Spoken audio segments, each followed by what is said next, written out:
Update sa ating tournament, mini tournament mga lods. Ito yung pa-premyo. First, second, third. Ayan.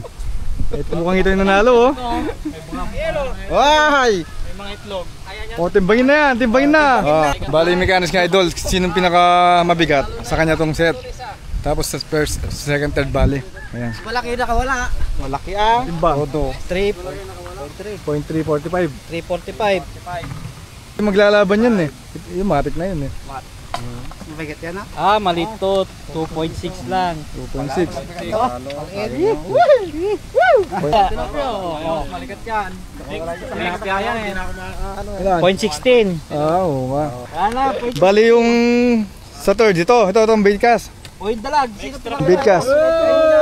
May dalag. Ito may dalag siya ng huli oh. Lasa. May dalag ako Meron? lang. Oo, wala kang kalaban. Second prize, sino yung pangalawa? Second prize. At syempre, ating grand prize. The winner is Tanduli King. Idol oh. Thank you. Congrats. Mini tournament sa Tarlac Angler mga lods.